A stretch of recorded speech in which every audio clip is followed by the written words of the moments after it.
Hello dears, welcome back to my channel. നമ്മളിന്ന് പഠിക്കുന്നത് നീഡിലിനെ കുറിച്ചാണ് കേട്ടോ. അപ്പോൾ കുറച്ച് പേർക്ക് ഡൗട്ട്സ് ഒക്കെ ഉണ്ടായിരുന്നു, നീഡിലൊക്കെ എന്താണ് എങ്ങനെയാണെന്നുള്ളതൊക്കെ. അപ്പം നോക്ക്, ഇത് ക്രൂവൽ എന്ന് പറയുന്നൊരു ബ്രാൻഡിൻ്റെ നീഡിലാണ് കേട്ടോ.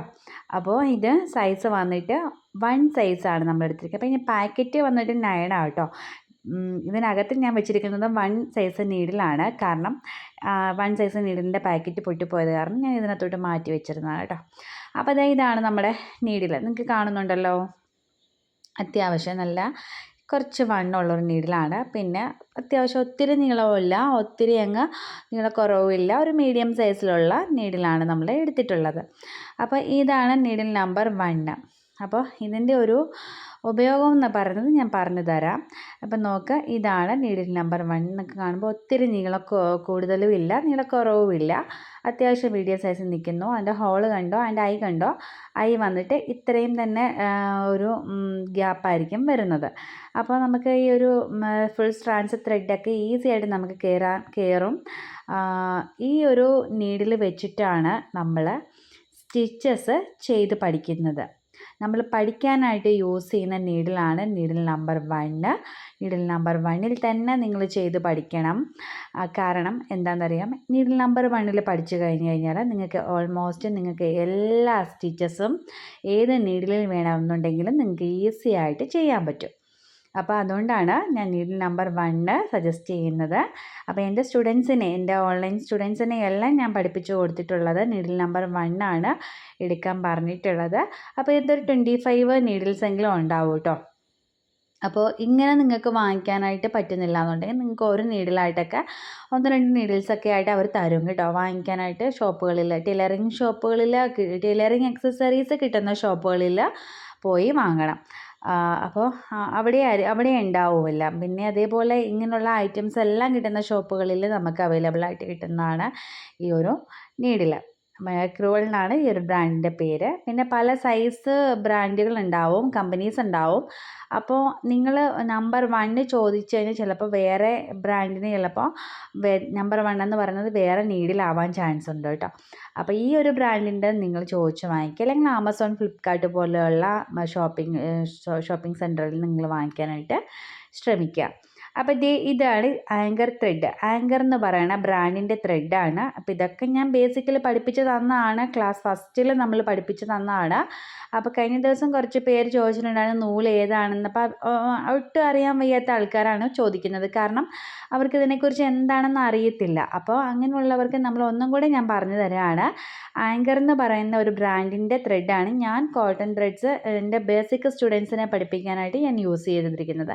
പിന്നെ ഇതിലും കുറഞ്ഞ റേറ്റിലുള്ളത് കിട്ടും. ഇപ്പോൾ ഇതിന് 12 രൂപയോ 10 രൂപയോ എന്തോ ആണെന്ന് തോന്നുന്നു. ഞാൻ വാങ്ങിക്കുന്ന സമയത്ത് 8 രൂപയൊക്കെ ആയിരുന്നു, കാരണം എൻ്റെ കയ്യിൽ ഒരുപാട് ത്രെഡുകൾ ഇരിപ്പുണ്ട്. അപ്പോൾ അന്ന് കുറേ റേറ്റിൽ കുറവ് കിട്ടി. പക്ഷെ ഇപ്പോൾ കുറച്ചുകൂടെ റേറ്റ് കൂടിയിട്ടുണ്ടാവും. അപ്പോൾ ഇപ്പോഴത്തെ റേറ്റ് എനിക്കറിയില്ല, 10 രൂപയിൽ കൂടുതലൊക്കെയാണെന്ന് തോന്നുന്നു കേട്ടോ. അപ്പോൾ നീഡിലും ത്രെഡും മനസ്സിലായി എന്ന് കരുതുന്നു. അപ്പോൾ ഞാൻ ഇന്നത്തെ സ്റ്റിച്ച് എന്ന് പറയുന്നത് വളരെ ഈസി ആയിട്ട് നമുക്ക് ചെയ്യാവുന്ന ഒരു ഡിസൈനാണ് നിങ്ങളെ ഇന്ന് പഠിപ്പിച്ച് തരാൻ പോകുന്നത്. അപ്പോൾ നിങ്ങൾ വരയ്ക്കാനായിട്ടൊക്കെ ഇതുപോലത്തെ ഒരു അപ്സര ഗ്ലാസ് മാർക്കിംഗ് പെൻസിൽ നമുക്ക് അവൈലബിൾ ആയിട്ട് നമുക്ക് ഓൺലൈൻ ഷോപ്പിലും കിട്ടും. അതേപോലെ തന്നെ നമ്മുടെ സൂപ്പർ മാർക്കറ്റ്, നമ്മുടെ ബുക്ക് സ്റ്റാൾ ഒക്കെ നമുക്ക് അവൈലബിൾ ആയിട്ട് കിട്ടുന്ന ഒരു പെൻസിലാണ് കേട്ടോ ഇത്. അപ്പോൾ ഞാൻ ഇവിടെ ഒരു സ്റ്റെമ്മ് വരച്ചിട്ടുണ്ട്. ആ സ്റ്റെമ്മിനെ കൺവേർട്ട് ചെയ്ത് കുറേ ബ്രാഞ്ചസ് വരച്ചിട്ടുണ്ട്. ആ ബ്രാഞ്ചസ് നമ്മൾ ഇപ്പം നിങ്ങൾ നോക്കുമ്പോൾ കാണാം, നിങ്ങൾക്ക് കുറച്ച് സ്റ്റെംസും കുറച്ച് അതിനോട് ചേർന്നിട്ടുള്ള കുറേ ബ്രാഞ്ചസും നമ്മളിവിടെ വരച്ച് കൊടുത്തിട്ടുണ്ടെന്ന് നിങ്ങൾക്ക് മനസ്സിലാക്കാൻ പറ്റുന്നുണ്ട് അല്ലേ. അപ്പോൾ ഇതിനെ നമ്മളൊരു അടിപൊളി ഒരു ഡിസൈനാക്കി എടുക്കാനായിട്ട് പോവാം. അപ്പോൾ കഴിഞ്ഞ ക്ലാസ്സിൽ ഞാൻ പഠിപ്പിച്ചിട്ടുണ്ടായിരുന്നു, ഒരു ഫ്ലവറൊക്കെ ചെയ്യാൻ നമ്മൾ ഈസി ആയിട്ട് പഠിച്ചായിരുന്നു. കണ്ടവർക്ക് അറിയാൻ പറ്റും, കാണാത്തവരുണ്ടെങ്കിൽ ഒന്ന് പോയി കണ്ടു നോക്കൂ കേട്ടോ. അപ്പോൾ അത് വളരെ എളുപ്പത്തിൽ നമുക്ക് ചെയ്യാൻ പറ്റിയ ഒരു സ്റ്റിച്ചാണ്. അപ്പോൾ ഇന്ന് നമ്മൾ ആ സ്റ്റിച്ച് തന്നെ യൂസ് ചെയ്തുകൊണ്ട് ഇന്നൊരു അടിപൊളി ഒരു ഡിസൈൻ നമുക്ക് ചെയ്യാം. അപ്പം നോക്ക്, ഞാനിവിടെ സ്റ്റെമ്മിനൊക്കെ ഞാനാണെങ്കിൽ സ്പ്ലിറ്റ് ചെയിൻ സ്റ്റിച്ചാണ് ചെയ്ത് കൊടുക്കാൻ പോകുന്നത്. ഇതിൻ്റെ പേര് സ്പ്ലിറ്റ് ചെയിൻ സ്റ്റിച്ച്, അതായത് ചെയിൻ സ്റ്റിച്ചിനെ സ്പ്ലിറ്റ് ചെയ്ത് കൊണ്ടുവരുവാണ് ചെയ്തിരിക്കുന്നത്. അപ്പം നമ്മൾ കുറേ സ്റ്റിച്ചസ് നമ്മൾ ബേസിക്കലി പഠിച്ചിട്ടുണ്ടായിരുന്നു. ഫസ്റ്റ് ക്ലാസ്, സെക്കൻഡ് ക്ലാസ് ഒക്കെ നമ്മൾ പഠിച്ചായിരുന്നു. റണ്ണിങ് സ്റ്റിച്ച് പഠിച്ചു, സ്റ്റെം സ്റ്റിച്ച് പഠിച്ചു, ചെയിൻ പഠിച്ചു, സ്പ്ലിറ്റ് പഠിച്ചു, ബാക്ക് സ്റ്റിച്ച് പഠിച്ചു, അങ്ങനെ കുറേ സ്റ്റിച്ചസ് നമ്മൾ പഠിച്ചു കേട്ടോ. അപ്പം നിങ്ങൾ ബിഗിനേഴ്സ് ചെയ്യേണ്ട ഒരു കാര്യം എന്ന് വെച്ച് കഴിഞ്ഞാൽ ആ വീഡിയോസൊക്കെ ഒന്ന് പോയി കണ്ട് അതേപോലെ ഒന്ന് ചെയ്യാനായിട്ട് ശ്രമിക്കുക. അപ്പോൾ ഒരു പ്രാവശ്യമൊന്നും ചെയ്താൽ പോരാ, നിങ്ങളൊരു 5-8 പ്രാവശ്യം, ഒരു 10 പ്രാവശ്യമെങ്കിലും നിങ്ങൾ ചെയ്ത് പ്രാക്ടീസ് ആക്കണം. അതിനോടൊപ്പം തന്നെ ഓരോ സ്റ്റിച്ചസിൻ്റെയും പേര് നിങ്ങൾ ചെയ്യുന്ന വർക്കിൻ്റെ മുകളിലായിട്ട്, അതായത് നിങ്ങൾ ആദ്യം പഠിക്കുന്നതിൻ്റെ വർക്കിൻ്റെ മുകളിലായിട്ട് പെൻസിൽ വെച്ചിട്ടോ പേന വെച്ചിട്ടോ നിങ്ങളൊന്ന് എഴുതിയും കൂടെ വെക്കണം. കുറേ നാൾ കഴിഞ്ഞിട്ട് നമ്മൾ ഇന്ന സ്റ്റിച്ച് ഏതാണെന്ന് ചോദിച്ചു കഴിഞ്ഞാൽ നമുക്ക് മറന്നു പോവേണ്ടി വരരുത്. അതുകൊണ്ടാണ് ഞാൻ പറഞ്ഞത് അത് എഴുതി വെക്കണമെന്ന്. അപ്പോൾ നമ്മൾ ഈ സ്പ്ലിറ്റ് സ്റ്റിച്ചൊക്കെ നമ്മൾ ഓൾറെഡി നമ്മുടെ ബേസിക്കലൊക്കെ ഞാൻ പഠിപ്പിച്ച് തന്നതാണ്. അപ്പോൾ നിങ്ങളിനി ജസ്റ്റ് ഒന്ന് കണ്ടു കഴിയുമ്പോൾ നിങ്ങൾക്കത് മനസ്സിലാക്കാൻ പറ്റും. ഇത് സ്പ്ലിറ്റ് ചെയിൻ സ്റ്റിച്ചാണ്. ഇത് ഞാൻ പഠിപ്പിച്ചിട്ടില്ല എന്ന് തോന്നുന്നു. സ്പ്ലിറ്റ് സ്റ്റിച്ച് ഞാൻ പഠിപ്പിച്ചിട്ടുണ്ട്. കുഴപ്പമില്ല, നമുക്ക് അടുത്ത ക്ലാസ്സിൽ ഇതൊക്കെ ഒന്നും കൂടെ ഞാൻ നല്ലതായിട്ട് ഡീറ്റെയിൽ ആയിട്ട് പഠിപ്പിച്ചു തരാം കേട്ടോ. അപ്പം നോക്ക്, ഞാനിവിടെ ചെയ്ത് കഴിഞ്ഞു. നമുക്ക് ചെയിൻ സ്റ്റിച്ച് പോലെ തന്നെയാണ് കിട്ടിയിരിക്കുന്നത്. ചെയിൻ സ്റ്റിച്ചൊക്കെ ഞാൻ പഠിപ്പിച്ചതാണ് കേട്ടോ, നിങ്ങളതൊന്നൊക്കെ ഒന്ന് കണ്ടു നോക്കൂ കേട്ടോ. അപ്പോൾ അതാ ചെയിൻ സ്റ്റിച്ച് പോലെ തന്നെ നമ്മൾ ചെയ്ത് കൊടുത്തു. ഇനിയും നമ്മൾ ചെയ്ത് കൊടുക്കാൻ പോകുന്നത് നമ്മൾ കഴിഞ്ഞ ക്ലാസ്സിൽ പഠിച്ചിട്ടുള്ള ഈസി സ്റ്റിച്ചാണ് നമ്മൾ ചെയ്യാൻ പോകുന്നത്. നമ്മൾ ഫ്ലവർ കണ്ട ഈ ഒരു ഫ്ലവറാണ് ഞാൻ കഴിഞ്ഞ ക്ലാസ്സിൽ നിങ്ങളെ പഠിപ്പിച്ച് തന്നത്. അപ്പോൾ ഇതെന്ത് ഈസി ആയിട്ട് നമുക്ക് ചെയ്യാമെന്ന് പറഞ്ഞത്. അപ്പോൾ അത് തന്നെ നമുക്ക് ഇതിനിപ്പം നമ്മൾ സൈഡിലൊക്കെ കൊടുക്കാൻ പോവാം കേട്ടോ. അടിപൊളി ഒരു ഡിസൈനാണ്, ബ്യൂട്ടിഫുൾ ആയിട്ടുള്ളൊരു ഡിസൈൻ. എനിക്ക് ഭയങ്കരമായിട്ട് ഇഷ്ടപ്പെട്ടായിരുന്നു ഈ ഒരു ഡിസൈന്. അപ്പോൾ നിങ്ങൾ ഇത് ട്രൈ ചെയ്ത് നോക്കണം. നിങ്ങൾക്കൊണ്ട് ഈസി ആയിട്ട് ചെയ്യാൻ പറ്റിയത് തന്നെ കേട്ടോ ഞാൻ പഠിപ്പിച്ചു തരുന്നത്. അല്ലാതെ ഹെവി ഒന്നുമില്ല, നമ്മുടെ ക്ലാസ്സിൽ ഹെവി ആയിട്ടുള്ളതൊന്നുമില്ല. എല്ലാം ഈസി ആയിട്ടാണ് ഞാൻ പഠിപ്പിച്ചു തരുന്നത് കേട്ടോ. അതായത് നോക്ക്, ഇതിൻ്റെ 2 സൈഡിലേക്കും നമ്മൾ ഇതേപോലെ 2 കുറച്ച് സ്റ്റിക്ക് പോലെ നമ്മൾ വരച്ച് കൊടുത്തിട്ടുണ്ട്. അവിടെയൊക്കെ നമ്മൾ കഴിഞ്ഞ ക്ലാസ്സിൽ പഠിച്ചിട്ടുള്ള നമ്മുടെ ആ ഒരു സ്റ്റിച്ച് ചെയ്ത് കൊടുക്കാൻ പോവാണ്. അപ്പം നോക്കുക, ഒരു സൈഡിൽ നിന്ന് ഞാൻ ത്രെഡ് എടുത്തിട്ടുണ്ട്. അപ്പോൾ ഞാൻ ഒട്ടും സ്പീഡ് കൂട്ടിയിട്ടില്ല ഈ ഒരു ഭാഗത്തിന്. അപ്പം നിങ്ങൾക്ക് കാണുമ്പോൾ മനസ്സിലാവുന്നുണ്ടല്ലോ. നിങ്ങൾക്ക് കാണുമ്പോൾ നിങ്ങൾ ഒന്നും കൂടെ സൂം ചെയ്ത് തന്നെ നിങ്ങൾ കാണുക കേട്ടോ. അപ്പോൾ ഫസ്റ്റ് നമ്മൾ ഒരു സ്റ്റിച്ച് ചെയ്ത് കൊടുത്തു. വീണ്ടും നമ്മൾ ആ തുടങ്ങിയ ഭാഗത്ത് നിന്ന് വീണ്ടും ത്രെഡ് എടുത്തിട്ട് നമ്മൾ ആ മുകളിലേക്ക് സൈഡിലേക്ക് കൊണ്ടുവന്നിട്ട് ഒന്ന് താഴേക്ക് വലിക്കുക. കണ്ടോ, 2 സ്റ്റിച്ചസ് ആയിട്ട് നമ്മൾ ചെയ്ത് കൊടുത്തിട്ടുണ്ട്. എഗെയിൻ നമ്മൾ ത്രെഡ് എടുത്തു. ആദ്യം മുകളിൽ ഒന്ന് കുത്തി കൊടുത്തിട്ടുണ്ട്, ആ ലൈൻ വരച്ചതിൽ കുത്തി കൊടുത്തിട്ടുണ്ട്, മനസ്സിലായല്ലോ. എന്നിട്ട് എന്താ ചെയ്യുക, താഴെ നിന്ന് നമ്മൾ എടുത്ത ഭാഗത്ത് നിന്ന് ത്രെഡ് എവിടെ നിന്ന് കൊണ്ടുവന്നോ ആ ഭാഗത്തു നിന്ന് തന്നെ വീണ്ടും നമ്മൾ ത്രെഡും നീഡിലും എടുത്തിട്ട് നമ്മൾ എന്ത് ചെയ്യണം, നമ്മൾ ആ മുകളിൽ ആ സ്പോട്ടിൽ തന്നെ കൊണ്ടുവന്ന് പിൻ ചെയ്യുക. ക്ലിയർ? അപ്പോൾ ഇതുപോലെയാണ് നമ്മൾ ചെയ്യുന്നത് കേട്ടോ. അപ്പോൾ ഇതേപോലെ 2 സൈഡിലും ഇതേപോലെ നിങ്ങൾ ചെയ്ത് കൊടുക്കുക. വളരെ ഈസി ആയിട്ട്, വളരെ എളുപ്പത്തിലും, അതേപോലെ കാണാനാണെങ്കിലും നല്ല ഭംഗിയായിട്ടായിരിക്കും നമുക്ക് ഈ ഒരു ഡിസൈൻ ചെയ്ത് കൊടുത്താൽ. അപ്പോൾ ഈ ഡിസൈൻ എന്തിനൊക്കെ ചെയ്യാമെന്നുള്ളത് കഴിഞ്ഞ ദിവസം ഞാൻ കാണിച്ചു. ഓൾ ഓവർ ഡിസൈനായിട്ട് നമുക്ക് ചൂസ് ചെയ്യാം, നെക്ക് ഡിസൈൻ ചെയ്യാം, സ്ലീവ് ഡിസൈൻ ചെയ്ത് കൊടുക്കാം, സ്ലീവിലൊക്കെ നമുക്ക് ആ ഫ്ലവർ ചെയ്ത് കൊടുക്കാം ഒക്കെ ഞാൻ കാണിച്ചു തന്നിട്ടുണ്ടായിരുന്നു അല്ലേ. അപ്പോൾ ഈ ഡിസൈൻ നമുക്കൊരു ഷോൾഡർ ഡിസൈനായിട്ട് നമുക്ക് ചെയ്ത് നോക്കാം. അപ്പോൾ ഇന്നത്തെ ക്ലാസ് തീരുന്നതിന് മുമ്പായിട്ട് ഞാനത് കാണിച്ചു തരുന്നുണ്ട് കേട്ടോ വീഡിയോയിൽ. അതെങ്ങനെയാണ് വരയ്ക്കുന്നതൊക്കെ ഞാൻ ഡീറ്റെയിൽഡായിട്ട് കാണിച്ചിട്ടുണ്ട് കേട്ടോ. അപ്പോൾ അത് കണ്ടു നോക്കുക. അപ്പോൾ അതേപോലെ നിങ്ങൾക്ക് ഈസി ആയിട്ട് നിങ്ങൾക്ക് നെക്ക് ചെയ്യാൻ പറ്റും. അപ്പോൾ നമുക്കിനി വരുന്ന ക്ലാസ്സിൽ നമുക്ക് എല്ലാം കൂടെ ഒരുമിച്ച് പഠിക്കണ്ട, നമുക്ക് സ്റ്റെപ്പ് ബൈ സ്റ്റെപ്പായിട്ട് പഠിക്കുന്നതായിരിക്കും നല്ലത് കേട്ടോ. നിങ്ങൾ പെട്ടെന്ന് തന്നെ നെക്ക് മാർക്കിങ് കാര്യങ്ങളൊക്കെ പഠിച്ച് എല്ലാം ഞാൻ ഡീറ്റെയിൽഡ് പറഞ്ഞു തരാം. പക്ഷേ നമ്മൾ ആദ്യമേ തന്നെ അതൊക്കെ പഠിച്ചു കഴിഞ്ഞാൽ നമുക്ക് ചെയ്യാൻ നമുക്ക് സ്വന്തമായിട്ടൊരു ഐഡിയയും കൂടെ നമുക്ക് കിട്ടണം. അല്ലാതെ ഞാൻ പറഞ്ഞു തന്നിട്ട് നിങ്ങൾ ചെയ്യുന്നതിന് നല്ലത് നിങ്ങൾക്ക് തന്നെ സ്വന്തമായിട്ടൊരു ഐഡിയ വേണം ചെയ്യാനായിട്ട്. ഇപ്പോൾ ഈ ഒരു ഡിസൈൻ നിങ്ങൾക്ക് എങ്ങനെ ചെയ്യണം എന്നുള്ള ഒരു ഐഡിയ ഞാൻ നിങ്ങൾക്ക് തരുന്നുണ്ട് ഇന്നത്തെ ക്ലാസ്സിനകത്ത്. പക്ഷേ നിങ്ങൾ സ്വയം ഓരോ ഡിസൈൻസും നിങ്ങൾ ചെയ്യാനായിട്ട് അല്ലെങ്കിൽ കണ്ടെത്താനായിട്ട് ശ്രമിക്കണം. അത് കഴിഞ്ഞിട്ട് നിങ്ങൾ വരയ്ക്കുകയും കൂടെ ചെയ്യണം. അപ്പം നിങ്ങൾക്ക് ഈസി ആയിട്ട് ഒരു ഡിസൈനൊക്കെ ഈസി ആയിട്ട് ചെയ്യാൻ പറ്റും. ഇപ്പം നോക്ക് നമ്മളത് ചെയ്ത് കഴിഞ്ഞിട്ടുണ്ട്. 2 കളർ ത്രെഡ് വെച്ചിട്ട് ഞാൻ മാറ്റി മാറ്റി കൊടുത്തിട്ടുണ്ട് കേട്ടോ.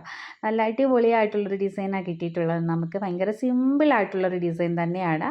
അപ്പോൾ ആ ചെയിൻ സ്റ്റിച്ച്, സ്പ്ലിറ്റ് ചെയിൻ സ്റ്റിച്ചും അതേപോലെ സൈഡിൽ സ്ട്രെയിറ്റ് സ്റ്റിച്ചും ഒക്കെ നമ്മൾ ചെയ്ത് കൊടുത്തിട്ടുണ്ട്. ഇതെല്ലാം ചെയ്ത് കൊടുത്തതിന് ശേഷം വേണമെന്നുണ്ടെങ്കിൽ നമുക്കതിനകത്ത് കുറച്ചും കൂടെയൊക്കെ ഡിസൈൻസൊക്കെ വേണമെങ്കിൽ ആഡ് ചെയ്ത് കൊടുക്കാം. നമുക്ക് കുറച്ച് എന്താ പറയുക, ഫ്രഞ്ച് സ്റ്റിച്ച് അങ്ങനെയൊക്കെ കുറേ സ്റ്റിച്ചസ് ഉണ്ട് കേട്ടോ. ബേസിക്കിന് അറിയത്തില്ല, ബേസിക്കാർക്ക് അറിയാൻ പറ്റില്ല. അപ്പോൾ അതൊക്കെ നമുക്ക് 1 by 1 ആയിട്ട് വരുന്ന ക്ലാസ്സുകളിൽ ഞാൻ പഠിപ്പിച്ചു തരാം കേട്ടോ. അപ്പോൾ നോക്ക്, ഇതെല്ലാം 2 സൈഡിലായിട്ട് നമ്മൾ 2 സ്റ്റിച്ച് വെച്ച് നമ്മളങ്ങനെ ചെയ്ത് കൊടുത്തിട്ടുണ്ട്. 2 കളർ ത്രെഡ് വെച്ചും ചെയ്ത് കൊടുത്തിട്ടുണ്ട്. ഇനിയിപ്പോൾ ഞാൻ എന്ത് ചെയ്യുമെന്നറിയാമോ, ഇതിനകത്ത് നമുക്ക് കുറച്ച് ബീഡ്സ് വർക്കുകളൊക്കെ വേണമെന്നുണ്ടെങ്കിൽ ചെയ്ത് കൊടുക്കാം. അപ്പോൾ അതൊരു അടിപൊളിയായിരിക്കും. ഒരു ബീഡ്സ് വർക്ക്, ഗോൾഡൻ ബീഡ്സോ അല്ലെങ്കിൽ വൈറ്റ് പേൾസോ അങ്ങനെ എന്തെങ്കിലും നമുക്ക് ചെയ്ത് കൊടുക്കുന്നത് നല്ല രസമായിരിക്കും. അപ്പോൾ ഞാൻ ഇവിടെ കുറച്ച് വൈറ്റ് പേൾ എടുത്തിട്ട് ഒന്ന് ഞാൻ നിങ്ങൾക്ക് കാണിച്ചു തരാം. ഇതേപോലെ അവിടെ ഇവിടെയൊക്കെ ആയിട്ട് ഒന്ന് സ്പ്രെഡ് ചെയ്ത് 2 സൈഡിലായിട്ട് ഇതേപോലെ ഒന്ന് വെച്ച് കൊടുക്കുക. കണ്ടോ, ഇതേപോലെ 2 സൈഡിലാക്കിയിട്ട് നമ്മളിങ്ങനെ വെച്ച് കൊടുക്കുന്നത് എന്ത് ഭംഗിയാണെന്നറിയാമോ. ഇതും കൂടി ചെയ്ത് കഴിയുമ്പോൾ നമുക്ക് അടിപൊളി ഒരു ഷോൾഡർ ഡിസൈൻ നമുക്ക് ചെയ്തെടുക്കാൻ പറ്റും. ഈസി ആയിട്ട് ചെയ്യാൻ പറ്റിയ കേട്ടോ. നമുക്ക് 2 സൈഡിലേക്കും ഓരോ ബീഡ്സ് വെച്ചിട്ട് വൈറ്റ് പേൾസോ അല്ലെങ്കിൽ ഗോൾഡൻ ബീഡ്സോ നിങ്ങളുടെ കയ്യിൽ എന്താണോ ഉള്ളത് അത് വെച്ചിട്ട് നിങ്ങൾക്ക് ചെയ്ത് കൊടുക്കാം. മനസ്സിലായോ? അപ്പോൾ ഇതേപോലെയാണ് കേട്ടോ വരുന്നത്. അപ്പം ഞാൻ ഇതിൻ്റെ ഒരു ഷോൾഡർ നെക്ക് ഡിസൈൻ എങ്ങനെയാണ് വരയ്ക്കുന്നതെന്നുള്ളത് കാണിച്ചു തരാം. ഇപ്പം നോക്ക്, ഞാൻ ഈ സ്റ്റെൻസിൽ എടുത്തിട്ട് ഞാനൊന്ന് വരച്ചു കൊടുക്കുന്നുണ്ട് കേട്ടോ. കണ്ടോ, ഒരു ചെറിയൊരു കുഞ്ഞു നെക്ക് ഞാൻ വരച്ചു കൊടുത്തിട്ടുണ്ട്. ഇനിയും നോക്കാം, ഇനി നമുക്ക് ഷോൾഡർ വരച്ചു കൊടുക്കാം. അപ്പോൾ ഷോൾഡർ നിങ്ങൾ അളവ് നോക്കിയിട്ട് ഷോൾഡർ എടുക്കുക, നെക്കിൻ്റെ അളവ് നോക്കിയിട്ട് നെക്ക് വരച്ചു കൊടുക്കുക. അതെല്ലാം നിങ്ങൾ ചെയ്ത് കൊടുക്കുക. ഇനിയിപ്പോൾ സ്റ്റിച്ചഡ് ചുരിദാറിലാണെങ്കിൽ നിങ്ങൾക്ക് ചെയ്ത് കൊടുക്കാം കേട്ടോ. ഇപ്പോൾ സ്റ്റിച്ച് ചെയ്തിട്ടുള്ളൊരു ചുരിദാറിൻ്റെ സൈഡിലാണെങ്കിൽ നമുക്ക് ഈസി ആയിട്ട് നമുക്ക് ഷോൾഡർ ഡിസൈൻ ചെയ്ത് കൊടുക്കാം. ഇപ്പോൾ എന്താ പറയുക, റൈറ്റ് ഷോൾഡറിൻ്റെ അവിടെയോ ലെഫ്റ്റ് ഷോൾഡറിൻ്റെ അവിടെയോ നിങ്ങൾക്ക് ഇഷ്ടമുള്ള ഏത് ഭാഗത്ത് വേണമെങ്കിലും നിങ്ങൾക്ക് ചെയ്ത് കൊടുക്കാം. ഇപ്പം ഞാൻ റൈറ്റ് സൈഡിലേക്ക് ഞാനൊന്ന് ചെയ്ത് കൊടുക്കാൻ പോവാം കേട്ടോ. ഞാൻ റൈറ്റ് സൈഡിലേക്ക് മുകളിൽ നിന്ന് നമുക്ക് ഈ ഒരു ഡിസൈൻ ഒന്ന് വരച്ചു കൊടുക്കാം. ഞാനിപ്പോൾ വെറുതെ ഒരു സ്റ്റെംസ് വരച്ചു കൊടുത്തിട്ടുണ്ട്. അതിനെ കൺവേർട്ട് ചെയ്തിട്ട് കുറേ ബ്രാഞ്ചസ് വരച്ചു കൊടുത്തിട്ടുണ്ട്. നമുക്ക് കണ്ടോ, 2 സൈഡിലേക്കും കുറേ ബ്രാഞ്ചസ് ഇങ്ങനെ വരച്ചു കൊടുത്തിട്ടുണ്ട്. കണ്ടോ, അപ്പോൾ ഇതൊക്കെ വരയ്ക്കാനാണെങ്കിൽ ഈസിയാണ് കേട്ടോ. ഫ്രീ ഹാൻഡായിട്ട് തന്നെ നമുക്കങ്ങ് വരച്ചു പോകാം. ഇവിടെ വലിയ വലിയ വർക്കുകളൊന്നും തന്നെ ഞാൻ തന്നിട്ടില്ല. ഇത് വെറുതെ ഇങ്ങനെ ചുമ്മാ കുറച്ച് സ്റ്റെംസും അതിനെ കൺവേർട്ട് ചെയ്തുകൊണ്ട് കുറേ ബ്രാഞ്ചസും അതല്ലാണ്ട് പ്രത്യേകിച്ച് വേറെ ഒന്നും തന്നിട്ടില്ല. അപ്പം നിങ്ങൾക്ക് ഇത് റൈറ്റ് സൈഡിൽ നിന്ന് ലെഫ്റ്റ് സൈഡിലേക്ക് മാറ്റി കൊടുക്കുക, ഇഷ്ടമുള്ളത് പോലെ ചെയ്ത് കൊടുക്കുക. ഇനി ഇതാ 2 സൈഡിലേക്കുള്ള ആ ഒരു ലീഫ് നമ്മളിതാ ഇതേപോലെ അങ്ങ് വരച്ചു കൊടുത്താൽ മതി. പിന്നെ ഫ്രീ ഹാൻഡായിട്ട് വരയ്ക്കാൻ അറിയാവുന്നവർക്ക് ഫ്രീ ഹാൻഡായിട്ട് വരയ്ക്കാം. അല്ലാത്തവർ വരച്ച് കഴിയുമ്പോൾ ട്രേസ് ചെയ്തെടുക്കണം. അതൊക്കെ ഞാൻ ഇതിന് മുമ്പുള്ള വീഡിയോസിലൊക്കെ അപ്ലോഡ് ചെയ്തിട്ടുണ്ട്. ട്രേസിങ് രീതികളെല്ലാം ഞാൻ ഡീറ്റെയിൽഡ് ആയിട്ടുള്ള വീഡിയോസൊക്കെ ഇതിന് മുമ്പ് അപ്ലോഡ് ചെയ്തിട്ടുണ്ട് കേട്ടോ. അപ്പോൾ നമുക്ക് ബേസിക് ക്ലാസ്സിൽ ഞാൻ നോക്കട്ടെ, പറ്റുമെങ്കിൽ ഞാനൊന്ന് ഇട്ട് കാണിച്ചു തരാം. ട്രേസിങ് രീതിയൊക്കെ കാണിച്ചു തരാം. അപ്പോൾ നമുക്ക് 1 by 1 ആയിട്ട് പഠിച്ചാൽ മതി. എല്ലാം കൂടെ അങ്ങ് ഒരുമിച്ച് സ്പീഡിൽ നമുക്ക് പഠിച്ചു പോവേണ്ട. പതുക്കെ പതുക്കെ പഠിക്കുന്നതാണ് എപ്പോഴും നല്ലത്. ഞാൻ കാണിച്ചു തരാം കേട്ടോ. അപ്പോൾ ഇതാണ് ഷോൾഡർ ഡിസൈൻ വന്നിട്ട്. ഇതിനെയാണ് നമ്മൾ ഷോൾഡർ ഡിസൈൻ എന്ന് പറയുന്നത്. അപ്പോൾ ഈ ഷോൾഡർ ഡിസൈൻ നമ്മളിപ്പോൾ ചെയ്തിട്ടുള്ള ആ ഒരു ഫ്ലവറല്ല ലീഫും സ്റ്റെംസും ഒക്കെ യൂസ് ചെയ്തുകൊണ്ട് നമുക്കങ്ങ് ചെയ്ത് കൊടുത്തു കഴിഞ്ഞാൽ ബ്യൂട്ടിഫുൾ ആയിട്ടുള്ള ഒരു ഷോൾഡർ ഡിസൈൻ നമുക്ക് കിട്ടും. അപ്പോൾ ഈസി ആയിട്ട് നിങ്ങൾക്ക് എല്ലാവർക്കും ചെയ്യാൻ പറ്റും കേട്ടോ. അപ്പോൾ ഇതെല്ലാവരും ഒന്ന് ട്രൈ ചെയ്ത് നോക്കുമോ? ഒന്ന് കണ്ടിട്ട് മാത്രം പോകരുത്, നിങ്ങളത് ട്രൈ ചെയ്യുകയും കൂടെ ചെയ്തെങ്കിൽ മാത്രമേ നിങ്ങൾ പഠിക്കത്തുള്ളൂ കേട്ടോ. അപ്പോൾ ആദ്യം ചുമ്മാ ഒന്ന് ചെയ്ത് പഠിച്ചതിന് ശേഷം നിങ്ങൾ നല്ല മെറ്റീരിയലിലേക്കൊക്കെ ചെയ്യാനായിട്ട് ശ്രമിക്കുക. അപ്പോൾ ഇന്നത്തെ വീഡിയോ ഒക്കെ നിങ്ങൾക്ക് യൂസ്ഫുൾ ആയെന്ന് ഇഷ്ടമായെന്ന് കരുതുന്നു. ഇതേപോലത്തെ വീഡിയോസൊക്കെ ഇഷ്ടമുള്ള ആൾക്കാരെന്താ ചെയ്യുക, കൂട്ടുകാർക്കൊക്കെ ഒന്ന് ഷെയർ ചെയ്ത് കൊടുത്ത് എന്നെ ഒന്ന് സപ്പോർട്ട് ചെയ്തേക്ക് കേട്ടോ. Thank you. നമുക്ക് വീണ്ടും നല്ലൊരു വീഡിയോ ആയിട്ട് കാണാം.